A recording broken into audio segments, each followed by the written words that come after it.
First contact.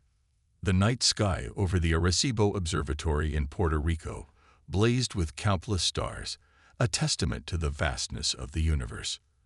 Dr. Elena Rodriguez, lead astronomer, sat hunched over her computer, eyes fixed on the scrolling data.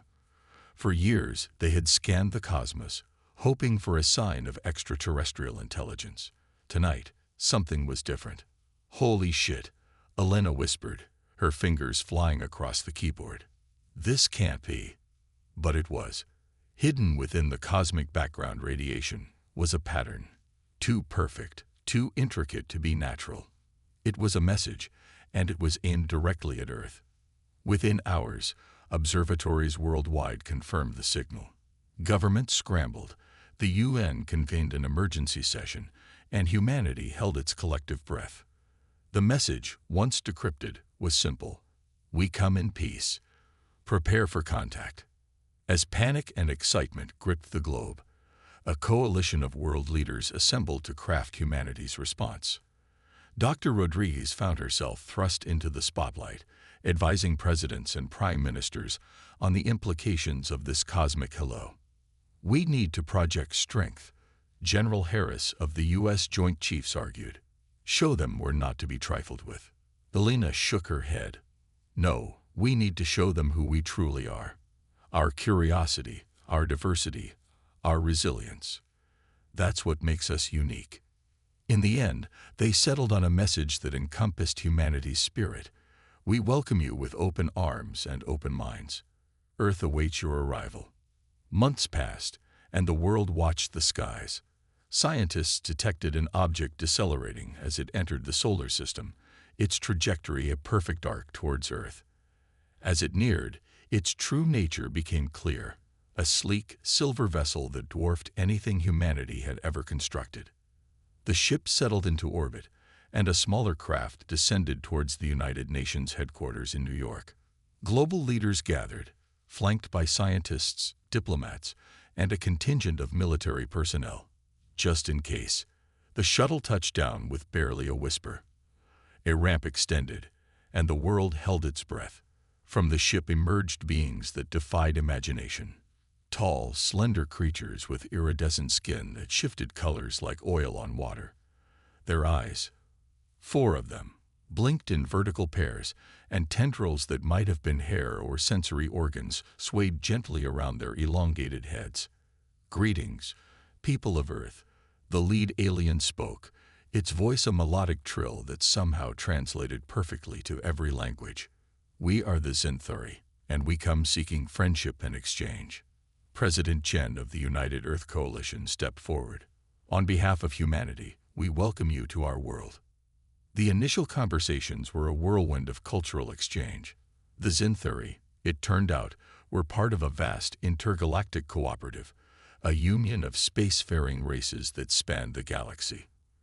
Earth, they explained, had been observed for centuries, waiting for the right moment to make contact. "Your species is unique," the Zinthuri ambassador, Xylos, explained. "In all our travels, we've never encountered a race quite like yours."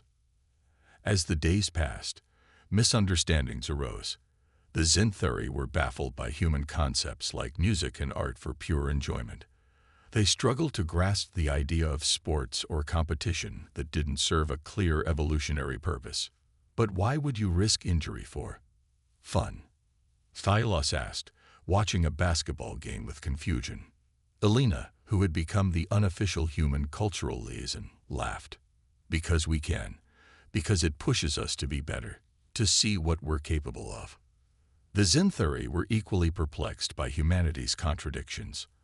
Our capacity for both great kindness and terrible cruelty, our ability to unite in crisis yet fracture in peace, our drive to explore even at great personal risk.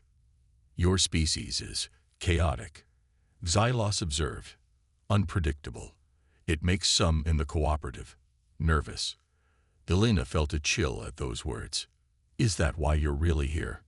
To assess if we're a threat?" Xylos's skin rippled in what Elena had come to recognize as discomfort. "Not exactly. We're here to determine if you're ready." "Ready for what?"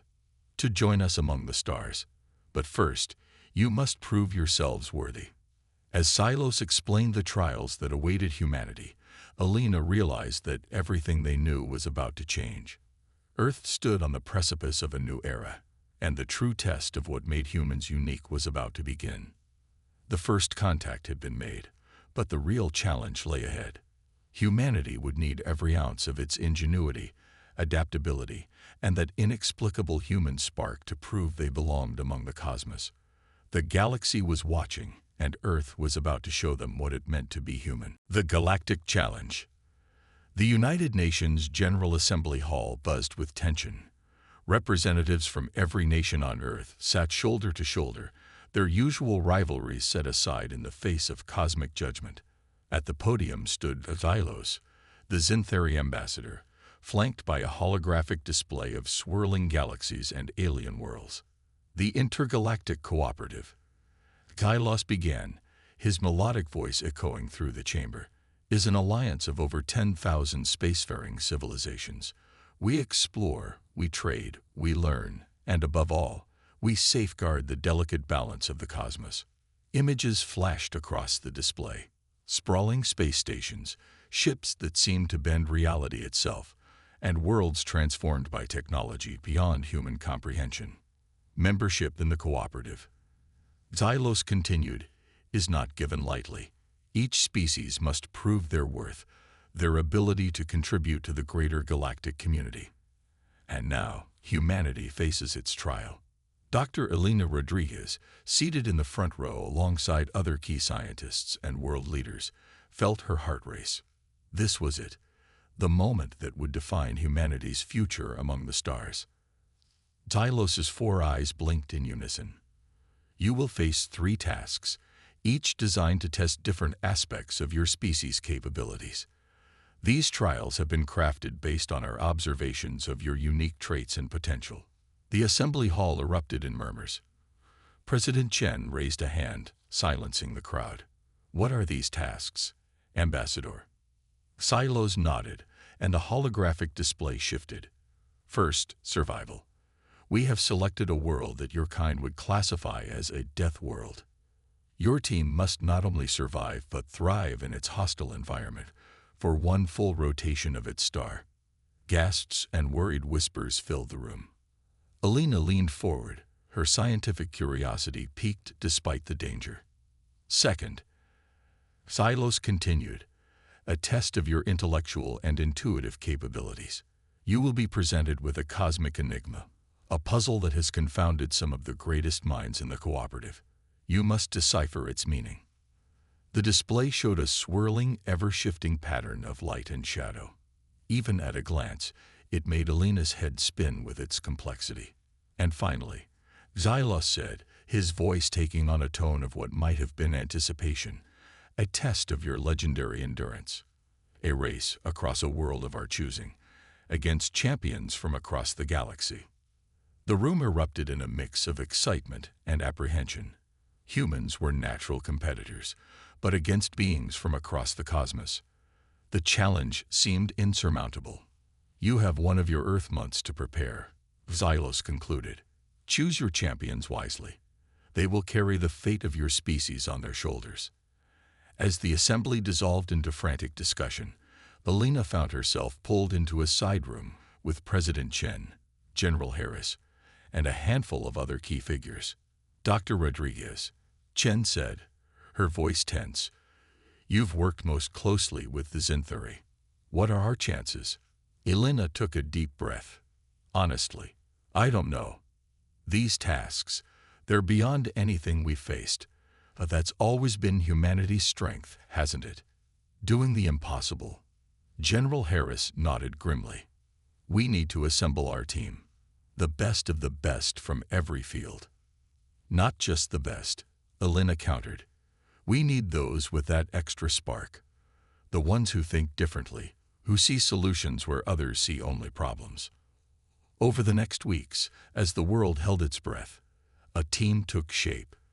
There was Maya Patel, the Indian survivalist who had written the book on thriving in extreme environments.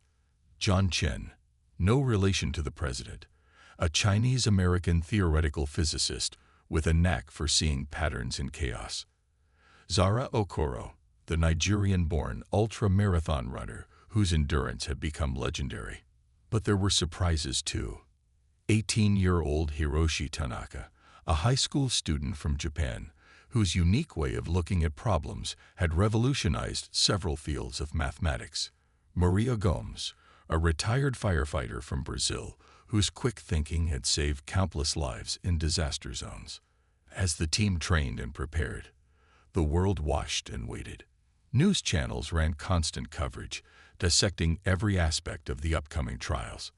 Theories flew about what the death world might entail, or what cosmic riddle could stump the galaxy's greatest minds. Elena worked tirelessly, coordinating with scientists worldwide to give their champions every possible advantage. But as the day of departure approached, doubt gnawed at her. What if we're not ready? She confided to Xylos during one of their cultural exchange sessions.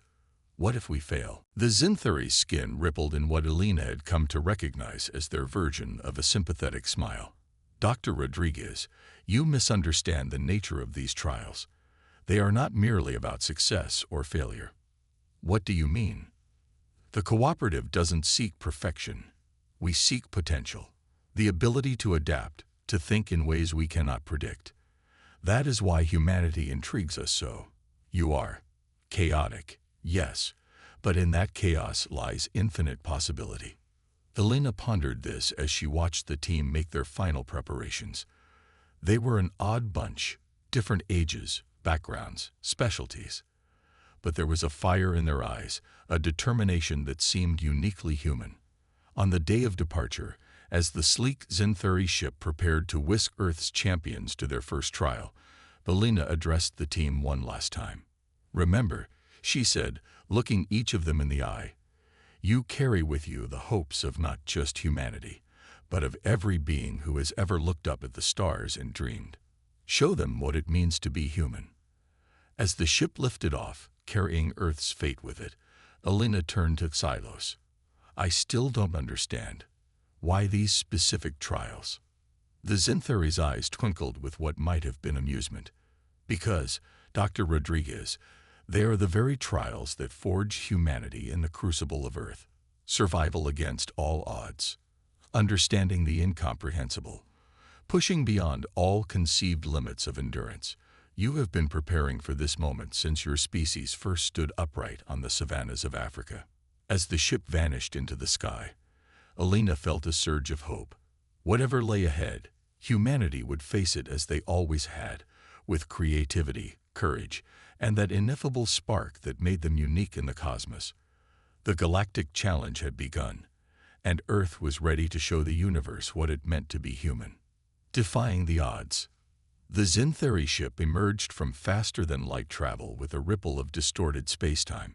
Through the viewport, Earth's champions got their first glimpse of the death world that would be their home for the next solar rotation. Zara Okoro, the ultra-marathon runner, summed it up succinctly. Well, shit.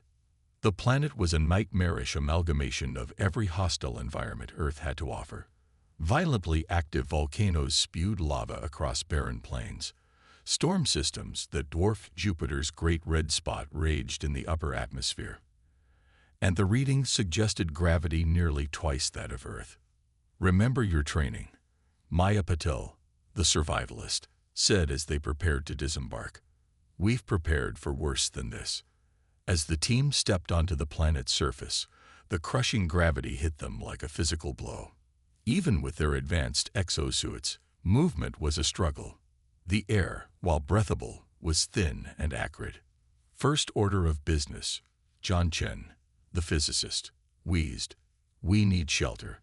Those storms looked nasty. Over the next days, which felt like weeks under the planet's punishing conditions, the team set up a base camp. They used the limited supplies they were allowed, combined with materials scavenged from the hostile landscape. Maya's expertise proved invaluable, turning seemingly useless volcanic glass into cutting tools and using geothermal vents to power their equipment. But it wasn't just about survival.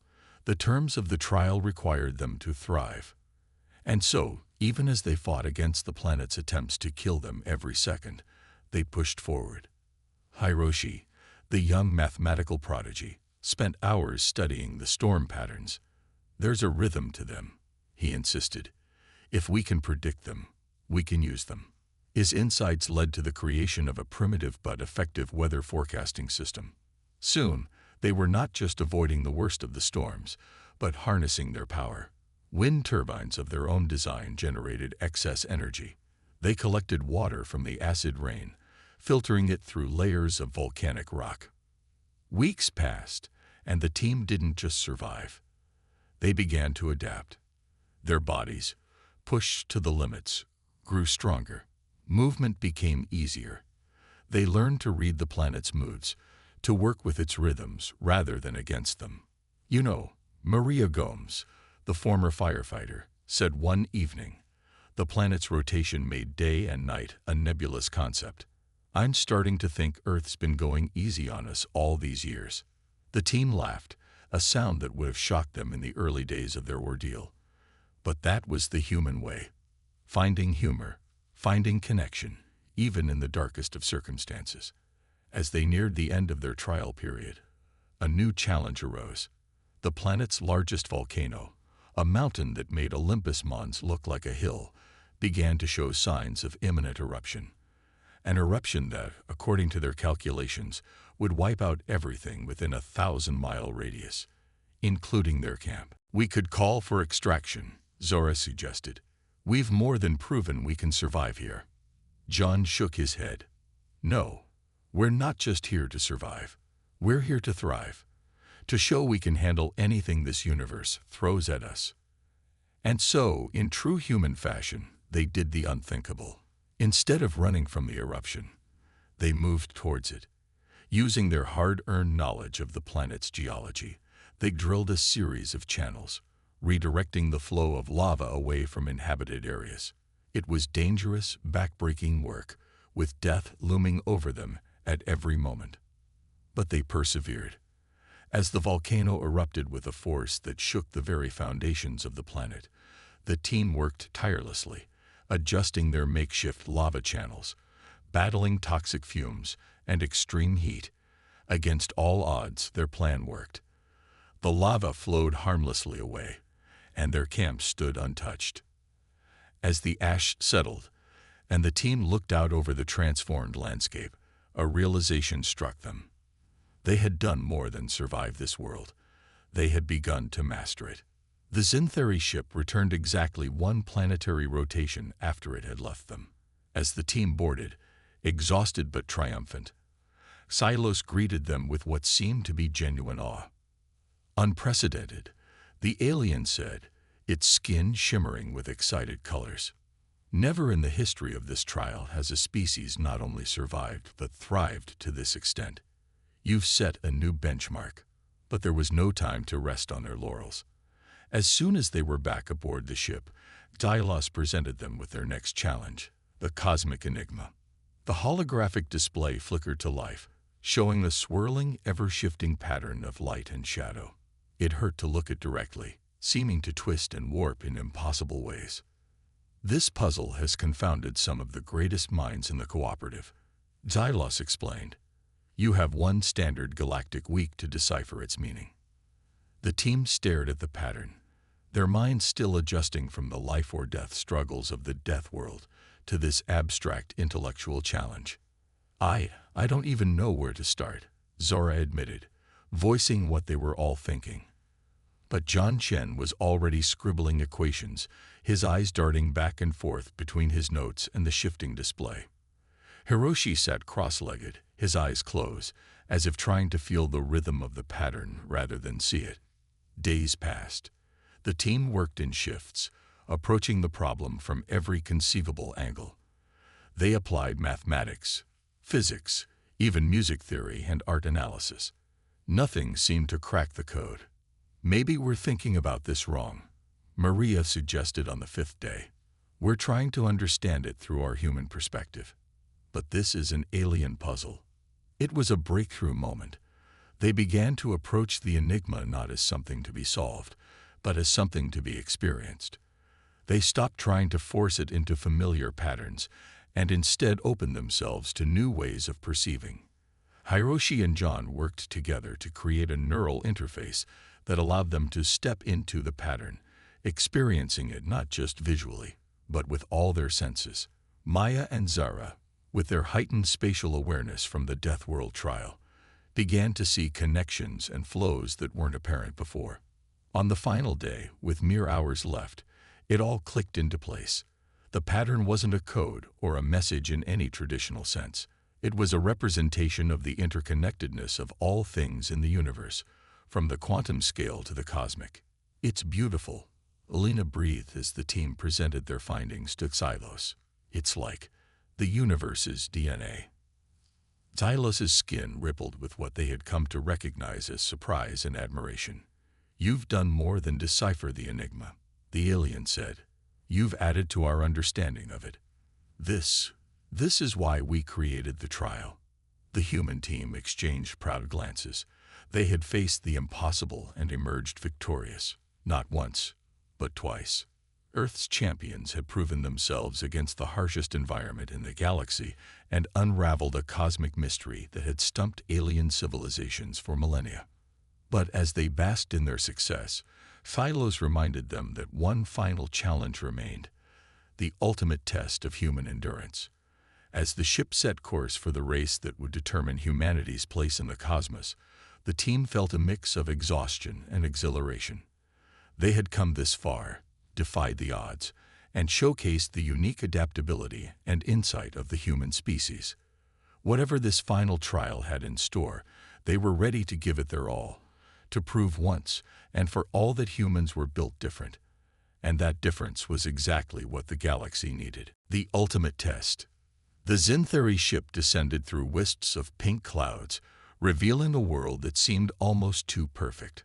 Rolling hills of silver grass stretched to the horizon, broken only by crystalline rivers and forests of iridescent trees. Twin suns hung in a lavender sky, bathing everything in a warm golden light. "Don't let the beauty fool you," Tylos warned as the team prepared to disembark. This world was engineered specifically for the final trial. Every aspect of it is designed to test your limits. Zara Okoro, Earth's ultra-marathon champion, stepped onto the planet's surface and immediately felt the difference. "The gravity," she gasped. "It's fluctuating." John Chen consulted his instruments. "Not just the gravity. Atmospheric pressure, temperature, even the composition of the air.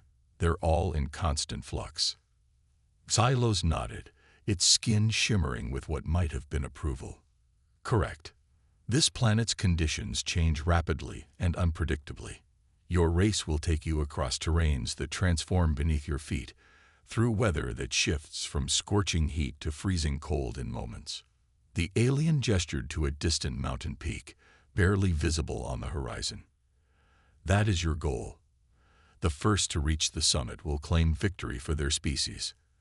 As the team took in the magnitude of the challenge before them, they noticed for the first time that they weren't alone. Gathered nearby were beings from across the galaxy, some humanoid, others defying description. All of them radiated the unmistakable aura of champions. "You are the last to arrive," Xylos explained. "These are the representatives of other species seeking admission to the cooperative. They have all passed the previous trials, just as you have." Maya Patel eyed the competition warily. Some of them looked like they were built for this kind of endurance. She wasn't wrong. Among the gathered aliens were beings with multiple legs, others with wings, and some that seemed to float above the ground without any visible means of propulsion. "Yeah," Maria Gomes agreed, "but none of them are human." There was no more time for conversation. A signal sounded, high and clear, and the race began. The assembled champions surged forward, a kaleidoscope of alien forms all striving towards the distant peak. The human team had decided that Zara would be their primary runner, with the others acting as a support crew. They would rotate in and out, sharing the burden and allowing Zara to maintain a steady pace. At first, things seemed almost easy. Zara's training on Earth had prepared her well for the changing conditions. She adapted quickly to the fluctuating gravity, altering her gait to maintain efficiency whether she felt as light as a feather or heavy as lead. But as hours stretched into days, the true nature of the challenge became clear. The environment wasn't just changing, it was actively working against them. Storms would appear out of nowhere, driving rain and hail that seemed to target the runners specifically. The very ground beneath their feet would shift, turning from solid to liquid to gas, and back again. Many of the alien competitors began to fall behind or drop out entirely. But the humans pressed on. When Zara needed rest, John would take over, his physicist's mind calculating the most efficient path through the ever-changing landscape. When the terrain became too treacherous for running, Maya's survival skills came into play, finding safe routes and improvising equipment to traverse impossible obstacles. Even young Hiroshi played a crucial role, his mathematical genius allowing him to predict patterns in the chaos, giving the team precious minutes of preparation before each new challenge. As they neared the halfway point, something unexpected happened. The remaining alien competitors, seeing the humans' teamwork and adaptability, began to emulate their strategy. Soon, impromptu alliances formed, with different species working together, sharing their unique strengths to overcome the planet's relentless assaults. "Look at that," Maria marveled during a rare quiet moment. "We're not just running a race. We're teaching the galaxy how to cooperate." But the planet had one final surprise in store. As the mountain loomed closer, the team found themselves facing a sheer cliff face, smooth as glass and stretching up into the clouds. "No way around it," Maya said after scouting. "We have to go up." It was here that the humans' unique physiology truly shone. While many of the alien species struggled with the vertical ascent, the human team's opposable thumbs and upright posture gave them a distinct advantage. They climbed tirelessly, finding handholds where none seemed to exist, their bodies pushed to the absolute limit of endurance. As they neared the summit, only one other team remained in contention, a group of crystalline beings that flowed like liquid up the mountainside. It would be a photo finish. With the peak in sight, Zara found reserves of strength she never knew she possessed. Every muscle screamed in protest, her lungs burned with each breath. But she pushed on. The crystalline aliens were right beside her, their faceted bodies glinting in the light of the setting suns. In the final moment, as both Zara and the alien reached for the summit, the planet had one last trick to play. The peak itself vanished, replaced by a shimmering portal. Without hesitation, Zara dove through, and found herself back where they had started, at the foot of the mountain. Stylos stood there, along with the other alien observers.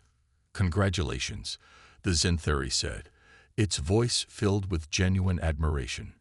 "You have completed the final trial." Zara looked around in confusion. "But we didn't reach the peak. We didn't win."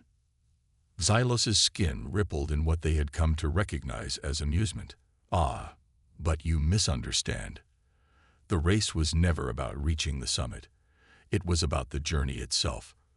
About pushing beyond your limits, adapting to impossible challenges, and most importantly, learning to work together, not just as a species, but with others unlike yourselves."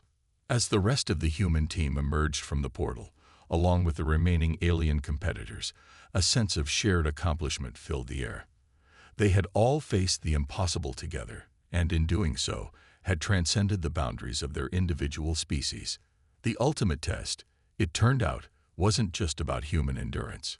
It was about humanity's unique ability to inspire, to cooperate, and to bring out the best in others, even those from the farthest reaches of the galaxy. As the twin suns set on this engineered world, Earth's champion stood tall, tired but triumphant. They had proven to the cosmos that humans were indeed built different, and that difference was exactly what the universe needed. A new era. The Great Hall of the Intergalactic Cooperative hummed with anticipation. Representatives from thousands of species filled the vast chamber, their diverse forms creating a living tapestry of galactic life. At the center stood Earth's champions, still bearing the marks of their trials but standing tall with pride. Xylos, the Zintheri ambassador, addressed the assembly, its melodious voice carrying to every corner of the hall. Esteemed members of the cooperative, we stand at a historic moment. For the first time in over a millennium, we welcome a new species into our ranks. A murmur rippled through the crowd. Some leaned forward in curiosity, others shifted uneasily. Humans were an unknown quantity, and change always brought uncertainty. These humans, Xylos continued, have not merely passed our trials. They have excelled in ways we never anticipated, showing us new possibilities and challenging our preconceptions. Holographic displays flickered to life, showing highlights from the 3 trials. The assembly watched in awe as the humans transformed a death world into a habitable base, unraveled a cosmic enigma that had stumped the greatest alien minds, and turned a grueling endurance race into a lesson in cooperation. In the face of impossible odds, they adapted. When confronted with an unsolvable puzzle, they found a new way of perceiving. And when pushed to their physical limits, they showed us the true meaning of endurance, not just of the body, but of the spirit. The hall fell silent, all eyes on the small group of humans who had reshaped the galaxy's understanding of what was possible. But perhaps their greatest strength, Xylos said, its skin shimmering with emotion, is their ability to inspire others, to bring out the best in those around them, even in species entirely unlike their own. Dr. Elena Rodriguez, who had been watching the proceedings from a special chamber on Earth, felt a surge of pride. This was what she had seen in humanity from the beginning, not just their individual strengths, but their capacity to unite and elevate others. Back in the Great Hall, Xylos turned to the human team. Zara Okoro, John Chen, Maya Patel, Maria Gomes, Hiroshi Tanaka, you stand here not just as representatives of Earth, but as embodiments of the qualities we value most in the cooperative: adaptability, ingenuity, perseverance, and above all, the ability to bridge divides and foster understanding.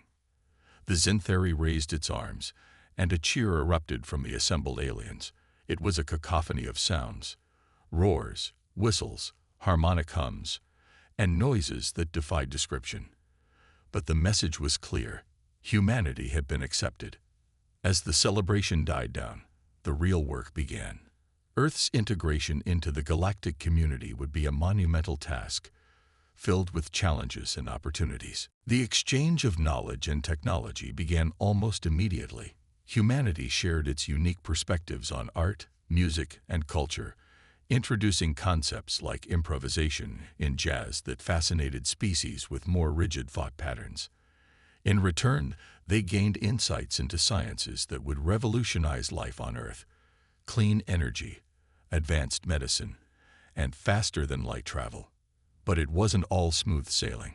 Some conservative elements in the cooperative feared the chaos humans might bring to their ordered society. Others worried about humanity's warlike past and the potential for conflict. It was here that humanity's diplomatic skills shone. They listened to concerns, adapted where necessary, but also stood firm in their convictions. They showed the galaxy that diversity and unity could coexist, that progress often came from productive disagreement and the clash of ideas. As months turned to years, humanity's influence spread throughout the cooperative. They became known as problem solvers, called in to mediate disputes between species or tackle challenges that had long been thought impossible. Earth itself was transformed. With access to galactic knowledge and resources, they solved the climate crisis, ended scarcity, and began to heal the damage done to their planet over centuries of industrialization. But they never forgot the struggles that had shaped them, using their past challenges as fuel for future innovations.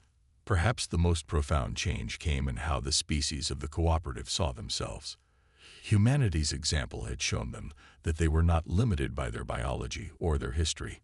That with determination and creativity, any obstacle could be overcome.